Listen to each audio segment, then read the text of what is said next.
Hi, everyone. I am Alexa Smith. I am the International Partnerships and Programs Coordinator with the Office of International Programs, and this is our final Foundations of Global Health for 2022, and we thank you so much for joining us today.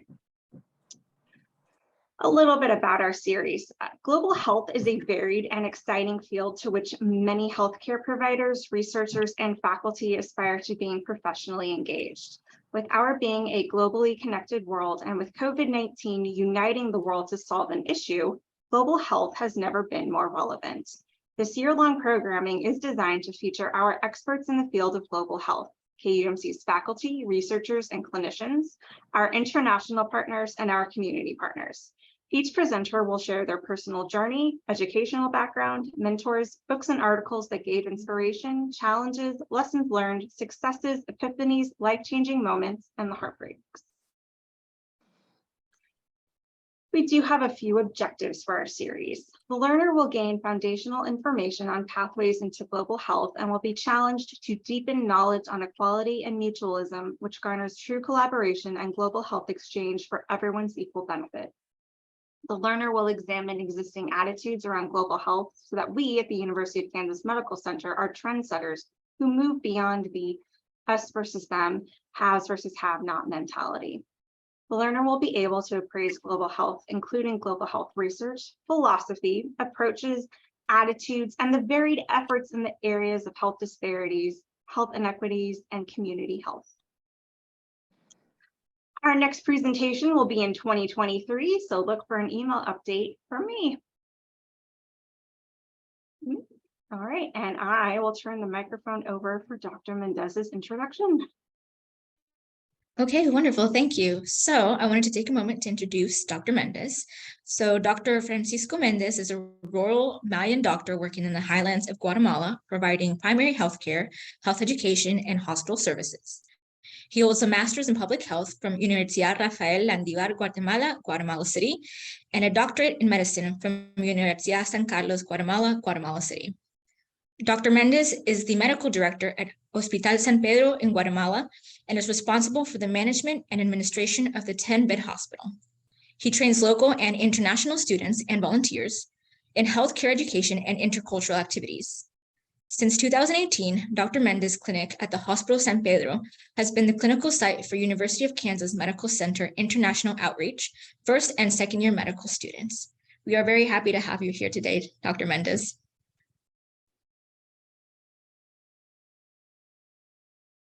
Thank you. I'm so happy to share our experiences in the last couple of years. So I will start with explaining a little bit about the background of our clinic and hospital now. So we start with a very, very small clinic in 1993 in the rural area of Guatemala, in the highlands, in a around a very beautiful lake. So some of the students from KU have been, and also I'm so proud of that. I can see then some of the students that come of the first year a few years ago. Now they are already get their medical degree. So mostly of them are doing residency. So I'm very happy and very proud of them. So in 2018, we opened a 10-bed hospital, and every year then we are working here. It's increasing the number of patients that we are accepting in this hospital, and also more medical specialties we are including every year. Right now we have 3 general practitioners, 2 surgeons, 3 OBGYN, 1 pediatrician. Most of them are coming at least 2 or 3 days a week. Also we have internal medicine every day. And when we have some surgery, like for the traumatologists, we have consulting traumatologists, urologists, proctologists, and at least we have 3 anesthesiologists in the list of the specialties that we can call every time that we have an emergency. And most recently, just in the last 3 months, we included a brand new X-ray machine, and it's probably the best X-ray machine around the lake. Even the public hospital doesn't have a good one, so we feel very proud to have this X-ray, EKG, and a basic laboratory. So this is what we are doing now. And actually, we have a dental care. Just 3 weeks ago, we have a group from Texas coming to San Pedro, and in 2 days they see at least 300 patients. So this is another activity that we are including in the menu of the activities that the hospital are doing. So dental care, it's a new activity. So what kind of challenges and opportunities we have now in San Pedro? Multicultural and multi-languages population, it's you can think that it's an opportunity because you can have the chance to learn, but also it's a barrier for some population, especially when they go to a public hospital where most of the doctors can't speak the dialect, the local dialects. So in our hospital, we have the blessing to have the local nurses that speak the dialect, and also some of the doctors that are coming, at least 2, also speak the dialect. The health system in Guatemala, it's basically covered by traditional medicine, public hospitals, private hospital, and social security. That's basically how it's composed, the health system in Guatemala. But a good way to describe the health system in Guatemala, it's basically the inequality of the healthcare services between the rural area and the urban area. So the most important hospitals, we have 2 referral hospital in Guatemala City. They keep probably 80% of the total of the budget of the health system in Guatemala in the city, in Guatemala City, these 2 big hospitals. So we have a public hospital probably 2 hours from San Pedro. Sometimes we need to across the lake to send patients to the public hospital when we can't provide healthcare here in San Pedro, so we have to send to a public hospital in Solola. The area where we are working, the level of poverty, it's close to 90%. So most of the population can't afford their medical care. And in terms of the COVID outbreak, I remember exactly that in March in 2021, we had confirmed the first patient with COVID, and just was exactly a few days after the last group of students from KU leave from San Pedro. So that's how we start dealing with the COVID in the country. So as many countries around the world, public hospitals collapsed in Guatemala. So around the Lake Atitlan, where we are working, all the hospital focuses on patients with COVID symptoms. So our own hospital, we decided to focus on the rest of population. We think that was the best decision that we took because the public hospital closed their outpatient care, and all the patients that needed any kind of elective surgery, so they just canceled everything. So, but we keep working with those patients. So actually, we're our operating room increased like 100% of the surgeries, the procedures, since the virus outbreak starts. So we decided to focus on those population because we didn't have the resource also to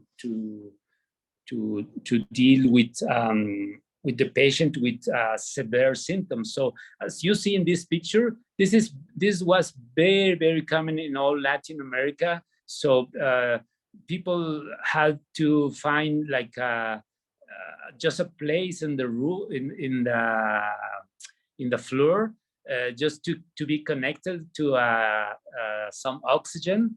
And I mean, that was very common to see in all Latin America, as you see in the picture. So all the people was trying to get some oxygen in the public hospitals. So that was basically this picture describes exactly how was collapsed all the public hospitals in Guatemala. As mostly of the rural area of Guatemala, San Pedro, the most immediate effect was in the economy. So the country was closed, and then all the tourism just left, and then 70% of the population lived directly from incomes from the tourism. So, but all the restaurants, the hotels, they was closed. I mean, all the economy was down. So the mortality rate increased dramatically, and no official information about that because many people just die at home. Actually, at the beginning, people was thinking then was not a good idea to go to the hospital because that's the way where you get the virus. So they just stay at home and then die at home. So that was a very sad condition. Every day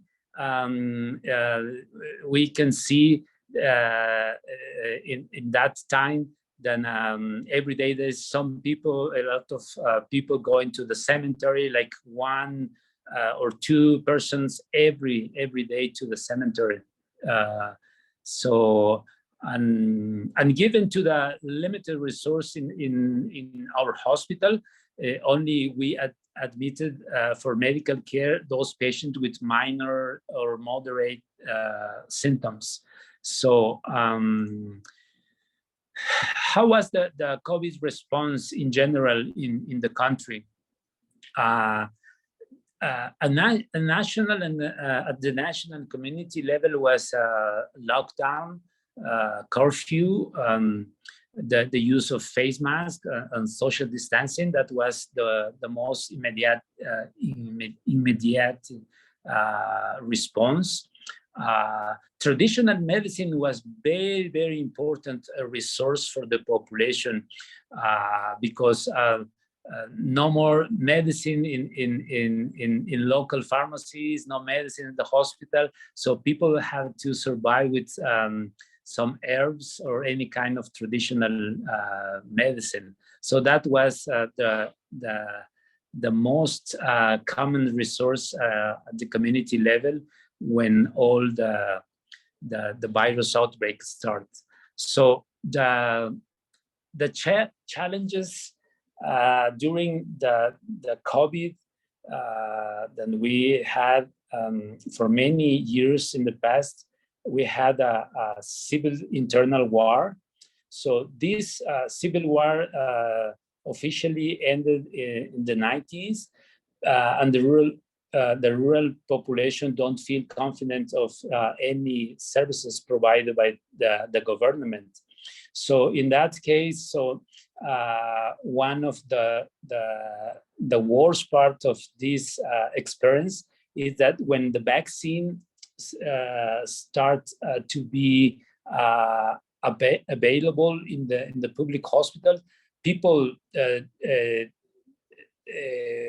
don't feel confident to get the vaccine, because in the rural area was thinking then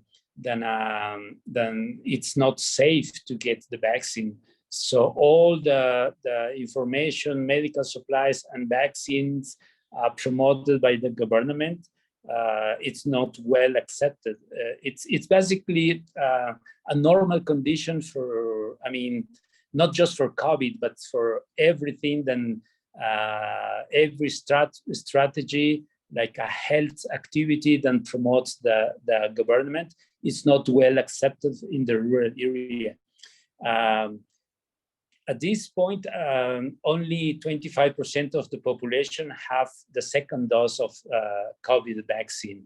Probably Guatemala have one of the lowest vaccine coverage. So that make more vulnerable to the, among to other countries. So the health system still dealing with rumors and false information regarding COVID. So we still have people that are thinking that it's the COVID, it's not real. It's some kind of conspiration, or it's some kind of marketing strategy, or any kind of different rumors. So and then we have some communities around the lake then never used a face mask, and then and obviously they didn't accept the vaccine. So that was one of the worst thing, dealing with the impact of the COVID. And the impact in the traditional medicine, the mortality rate affected directly to the elderly population. This it's a very unfair result of the COVID, because the practice of the traditional medicine is made by elderly population. In the rural area of Guatemala, the impact of COVID in traditional medicine, it's difficult to recover. I think, being honest, the economy will be in some point will be recovered, will recover, but the impact in traditional medicine, I don't think it's possible to recover in the future, because we know that in the universities or college or medicine schools, it's not promoted the traditional medicine. So mostly of the knowledge and practice on traditional medicine left with COVID. So that's kind of very, very bad condition for the health system in the rural area. Many of the midwives that are helping to deliver babies in the rural area, now we don't have those people helping now. We have a new generation of midwives that are trying to support the community, and we still have at least 60% of the delivery baby. It's at least 60% still in at home with a midwife, but it's what it's happened every year. It's decreasing, so it's increasing the institutional care of a pregnant woman. So looks like in the future, probably the traditional medicine will be less popular. So it's a kind of a very, very sad thing, but it looks like it's the way where it's going according to the impact of the COVID. And just to explain a little bit our experience working with volunteers, not just now, but during the COVID outbreak and previous the COVID also. So, and I mentioned this because it's very, very important to keep having volunteers coming here to San Pedro. Because when we start the connection with volunteers, residents, medical students, and other students, we had a win-win experience. We try to share with volunteers our experience working in the rural health facility with limited resource, and the best way to provide healthcare with cultural sensitivity. So that's the way how we are working here in Guatemala. But one of the most valuable contribution to our hospital in San Pedro, it's the improvement of the quality of healthcare through the revision, adoption, and use of clinical practice guidelines and care process models from hospitals in the US. So I can see now that some hospitals in the US are including in their strategy something that we call here medicina basada en evidencia, like evidence-based medicine. I think that's the right translation. If somebody can help me with this, but it's basically a good example of this is when I went to the School of Medicine. I learned that every delivery, when it's the first baby of a woman, so it's necessary to do an episiotomy. So that's what I learned when I went to the School of Medicine. But learning from traditional birth attending or midwives here in the rural area, I learned that it's not really necessary to do episiotomy. So if you have the patients to wait and then not make to push too hard a woman, so you can see that it's not really necessary to do an episiotomy. It's something that I learned during my practice. So and we call this medicina basada en evidencia.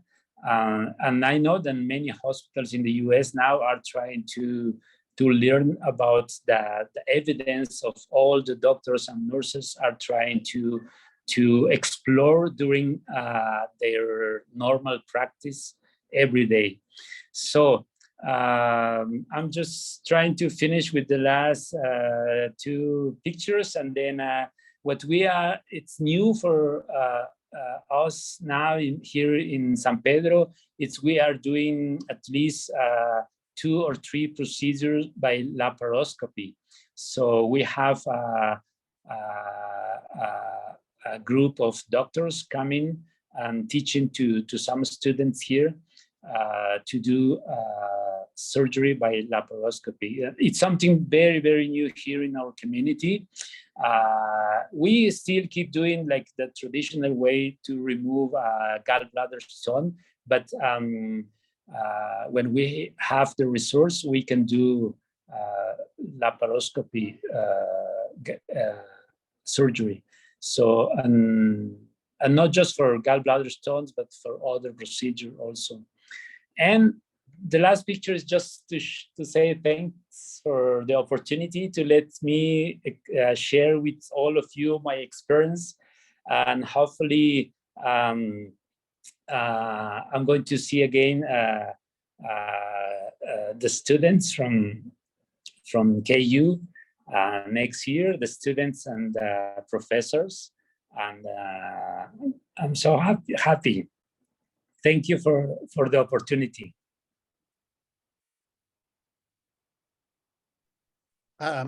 Hey, I'm just gonna chime in real quick. Hola, Francisco. Hola, ¿cómo está, Brandon? Bien, bien, ¿cómo estás? Gusto de irte. Nice Sí, to hear you. So it is evidence-based practice or evidence-based medicine. Both terms are used interchangeably. And there are always ongoing, oftentimes multi-center trials, data collection and work in order to try to get large data sets to help form some of those. And I'd say that's probably across the medicine continuum. So both adults, pediatrics, surgery, medicine, all the subspecialties. I think that's work that's always going on and in progress. But I also want to highlight for everybody here that Francisco's experience is that he learned some of the things that, you know, he had learned, techniques he learned in medical school and in training that that turned out maybe not to be the best practice. And so sometimes experience kind of brings some of those things forward. And then it's trying to merge what we observe in practice, oftentimes as we evolve as clinicians, and then to take that, you know, into that research realm to more clearly understand what our experiences are, and then see if we need to change practice for everyone, right? So thank you for that, because I think it's so important to understand that the learning never stops, and when you're a physician. Exactly. The learning never stops. I like that. Thank you, Dr. Brandon.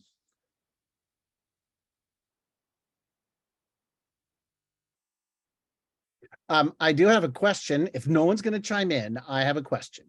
And my question is, do you have any idea about the percentage of elderly and indigenous population that that perished around the lake, or any statistics about death rates around the lake in the, you know, 50 years and above population? And then do you think that the impact on traditional medical practice is because of high death rate in that population? Or do you think it's also that they shied away from practicing because they were concerned about contracting disease and they practiced less or retired from practicing traditional medicine? Or was it a combination of both? I think it's a combination of both. We don't have information officially. We don't have information about elderly population affected for COVID, but we can see then the elderly population are in the group of vulnerability. Yes. So they was most likely to be affected, and then that was one of the main reason. But in the other hand, it's that some young people involving in the medical field, like nurses or medical students, are not involved in the learning of traditional medicine. So the risk of this is like probably in the future will be less important, the traditional medicine in Guatemala, because also the other reason it's like it's the elderly population. Mostly of them it's are illiterate. Illiterate or literate? Yeah, exactly. Illiterate. Exactly. So they are not like able to write or to transcribe their knowledge. So the way then probably they can transfer their knowledge, it's like if you learn from them, you practice with them, you involve them, what you are doing in the hospital. That's the reason that we have one traditional birth attendant that needs helping us here in the hospital. So we try to work like a team. Sometimes when the traditional birth attending say, oh, this is need help from a doctor, or because it's a kind of complication. So that's the way then how we can work as a team. So in that case, we can learn from a midwife, and she can learn also from what we are doing in the hospital. But it's not systematic. It's not something like it's in medical schools in Guatemala. They don't include like a kind of internship with traditional birth attendants. So that kind of thing doesn't, it's not very common in Guatemala. So I think it's a combination of both. Thanks for your question, Dr. Kennedy.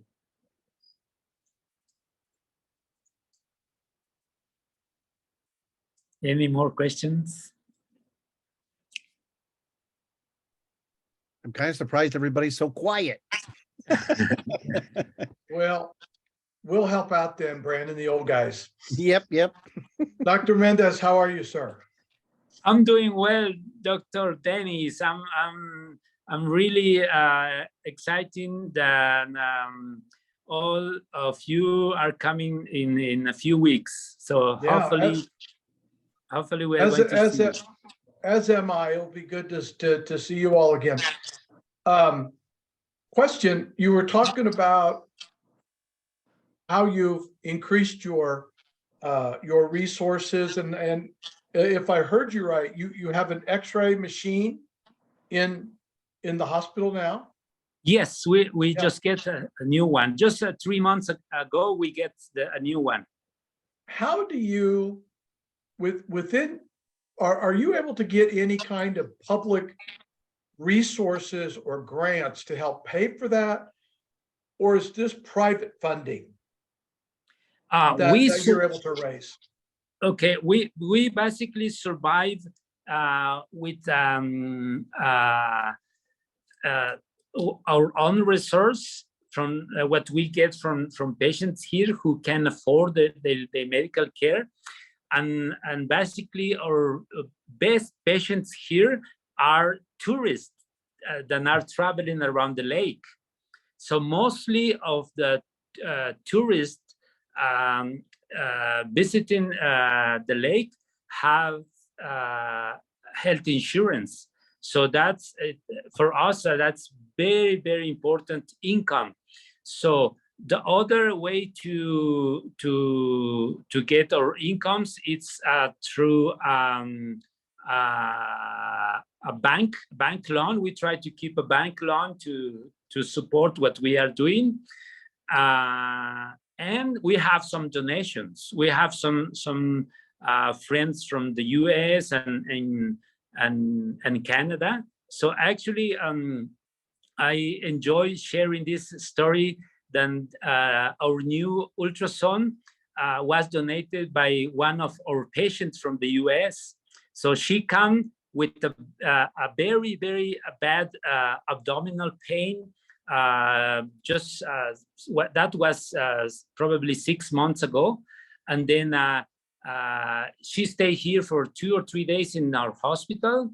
And she felt and was the best medical care for her. Especially, I mean, we try to understand people being sick in a third world country and far away from home. So that's a very scary thing. So we try to do a connection with our patient in terms that they can feel better, not just medically, but try to make them feel comfortable. So at the end of the day, she saw our old ultrasound that we have here for probably 20 years. And then she say, "Oh, I promise to you, when I go back to the US, I will fundraise for you and I will get for you a new ultrasound." And she did it. She did fundraising in the US and get us a brand new ultrasound. So that was a very interesting story for us. Yeah, but basically that's the way that we survive. So we have some donation, we have our own incomes, we have a bank loan, and yeah, that's the way. So grants, we have in the list of our wish for the future to get a grant. So a grant from I mean, some institution from the US, that will be very, very important for us. That will be, I mean, a good way to provide a good medical care here, because when we provide like the endoscopy surgery for patients, we have to rent the equipment. We don't have the equipment for endoscopy here. So when we do video laparoscopy, so we have to rent that. So that kind of equipment, if we can get it from the US, that will be, I mean, just perfect for the area, not just for us, for the people, but also for students to practice when they are coming. So that will be a good thing to do it.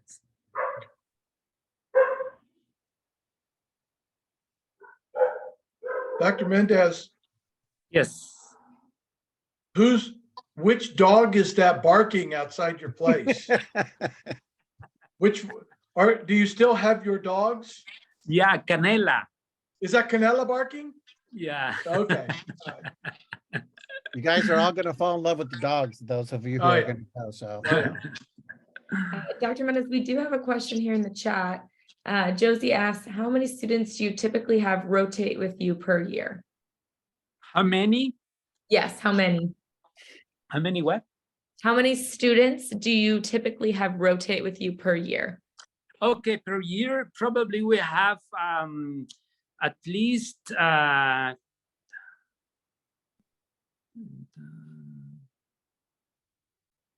least 100 students per year. At least 100 students, but 60% of those are from KU. Rock chalk. Yeah, we have many students from Canada. We have the students from Guatemala actually are increasing.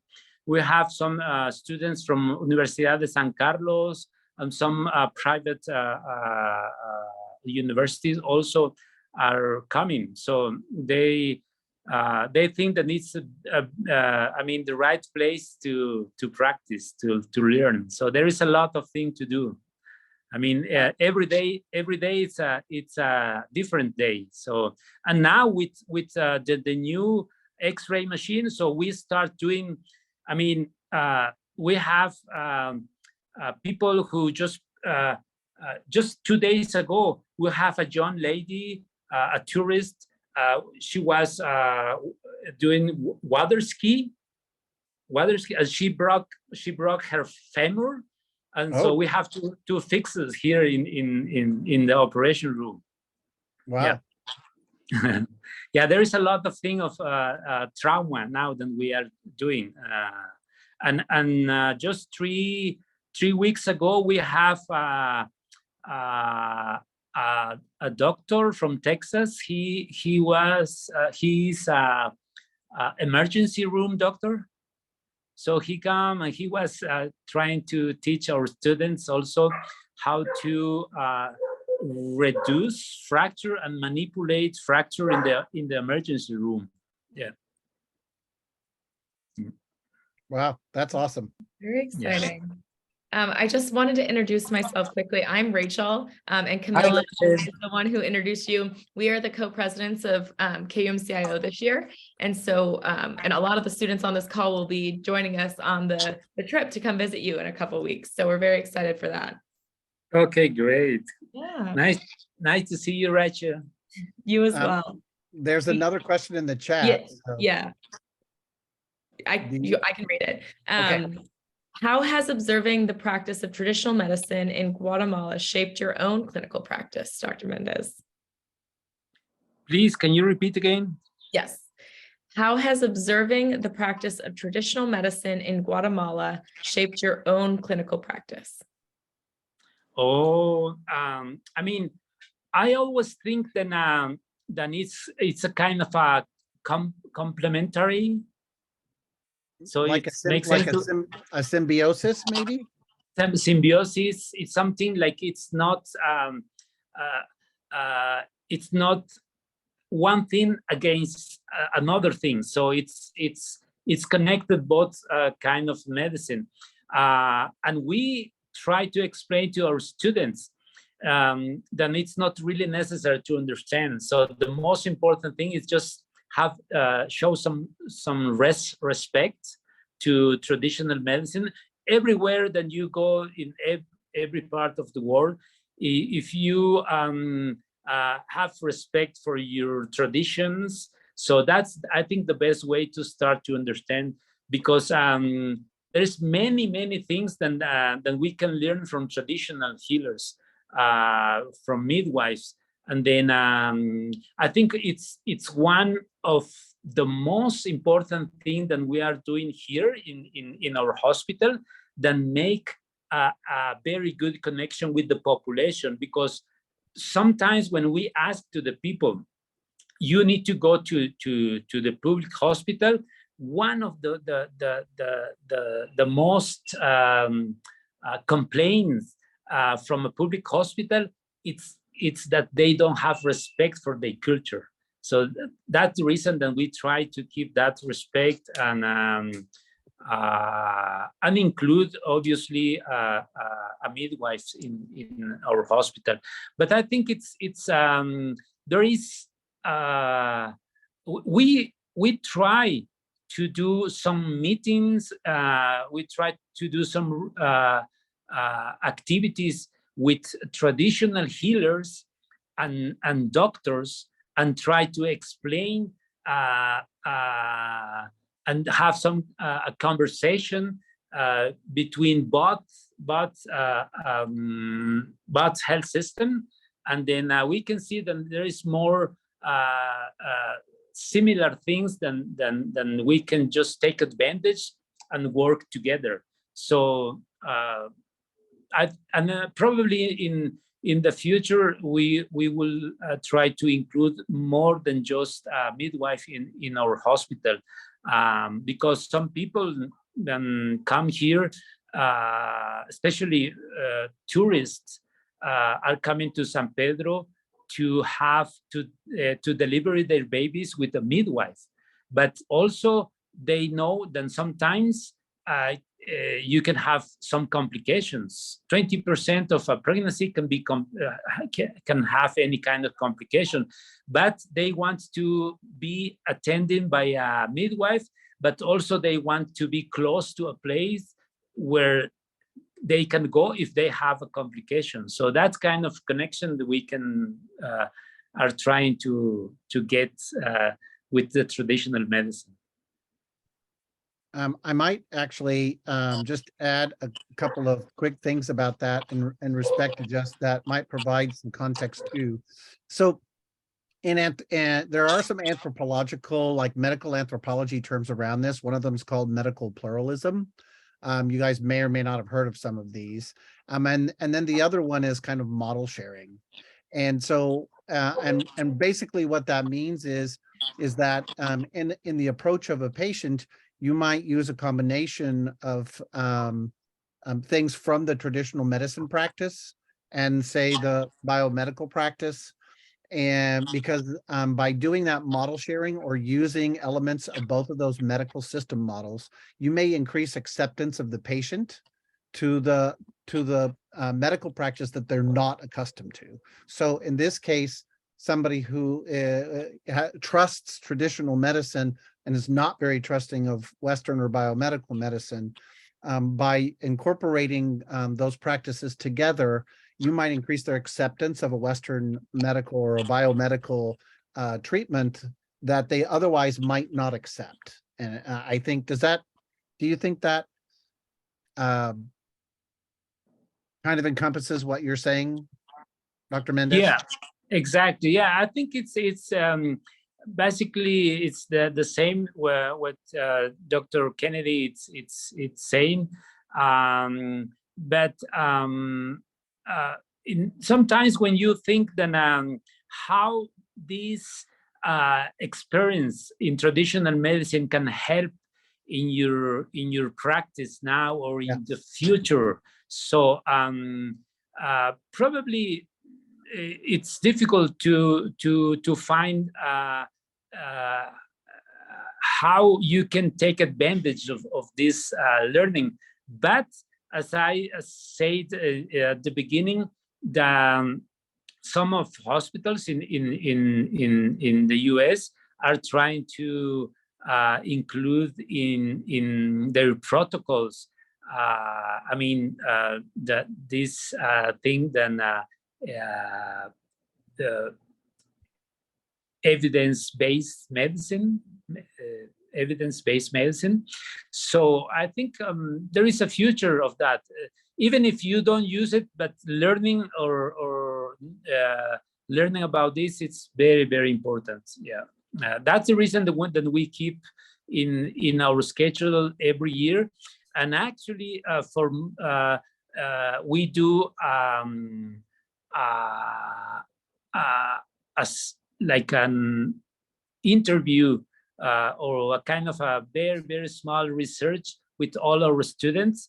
And we know that one of the things that most enjoy our students coming here are traditional medicine, because it's something very new, something very different, and they can learn a lot of the basic thing and how some communities can survive for thousands of years without any hospital, any doctor. So and looks very interesting for young students. So hopefully we'll keep like that in the future.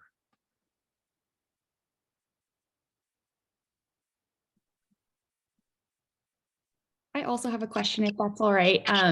I was curious, Dr. Mendez, you talked a lot about sort of like the distrust of the people in the area in terms of like the healthcare system and getting the vaccine. Were there models that the government or like healthcare professionals were able to implement that maybe helped increase people wanting to get the vaccine? Or did you notice sort of any conversation that was able to sort of change their minds about vaccines?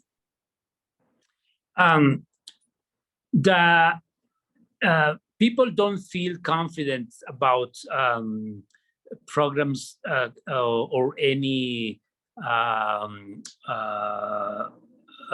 services coming from the government, not just from vaccines. I remember when I started my practice more than 25 years ago, I was a director of institution that it's providing education in family planning, and then in the rural area they think that contraceptives, it's a kind of a strategy to population control.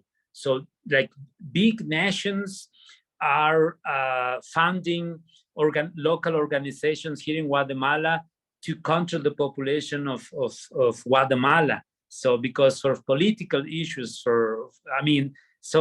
because these kind of things are coming from the government, so they don't feel confident of that. It's exactly the same with vaccines. And then when start the disease, so many people was thinking, no, that's kind of another way than the government or any other nations want to keep under control the poor countries. So there is a lot of misunderstanding about vaccine.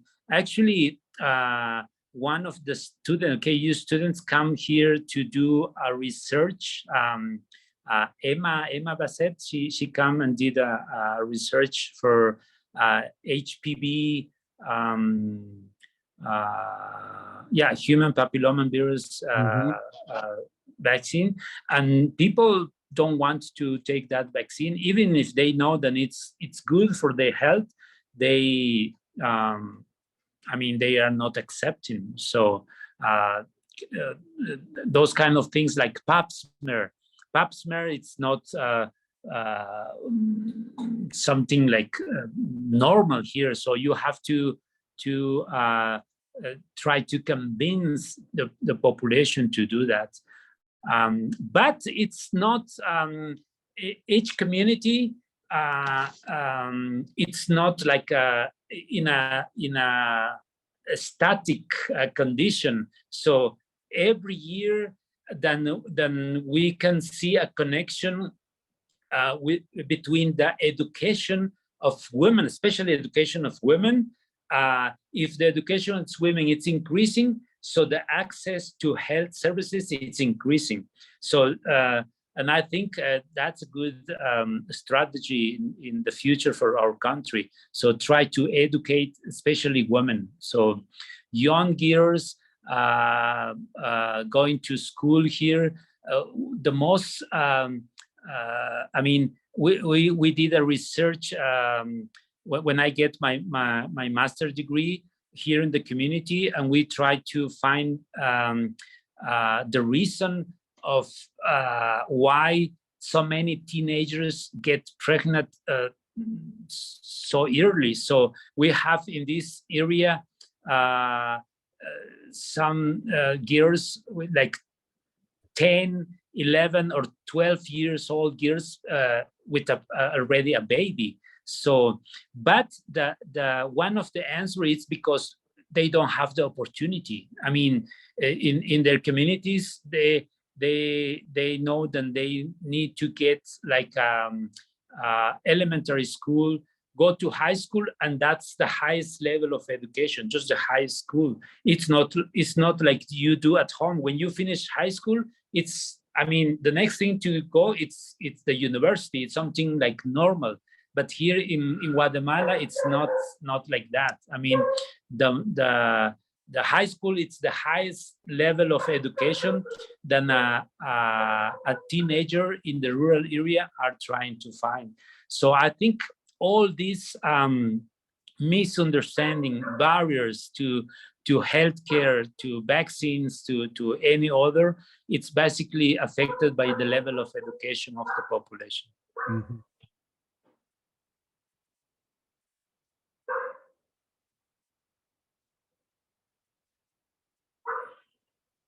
Does anyone have any last questions? Okay.